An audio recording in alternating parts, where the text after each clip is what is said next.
Hello and welcome to CS News. Today we are reporting on the health of coastal seas and how it is vital to the health of the entire planet. And being one of the people that lives on this planet and relies on many ecosystems, you should care about the health of the coastal seas and our entire environment. Overfishing and pollution has led to the destruction of the food chain in the coastal seas. As a result, the fish stocks have gone down, affecting the entire ecosystem. If we do not allow the populations to recover, there will be a domino effect that is devastating to not just our oceanic creatures, but every living thing on this earth. Today we will speak with a marine biologist, Ethan Schultz, and some guy named Luke DeHaan, who is smart. I'm here with marine biologist and shark expert Ethan Schultz. Now, Mr. Schultz, can you please tell me how sharks are vital to the health and stability of our coastal seas? Yeah, sharks are vital to the health not just our coastal seas, but the oceans as well. First of all, sharks are the apex predator of the coastal seas, keeping the entire food chain in check. Sharks also have different subspecies. Losing these would be a major loss to biodiversity. Sharks are closely related to rays, and between them there are over 1,000 subspecies. Well, if sharks are so important, what can we do to ensure that they continue on?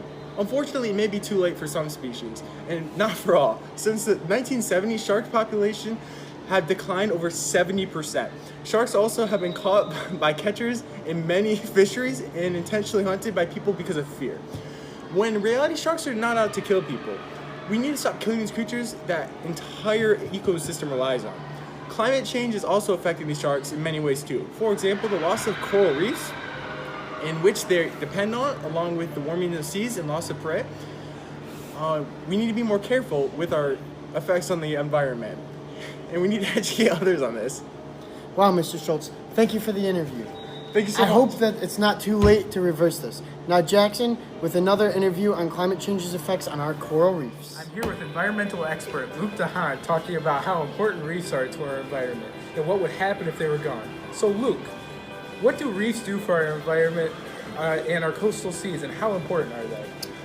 They are very important for our coastal seas because they provide habitats for over 4,000 species of fish. Reefs are the most diverse ecosystems in the world, and to lose them would be tragic. Thank you very much, Mr. DeHaan.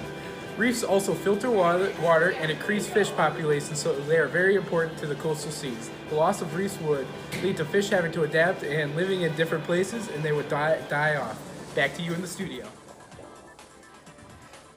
In 2019, there were 64 unprovoked shark attacks around the entire globe, only 2 resulting in death, compared to the 11,416 sharks killed per hour on average worldwide.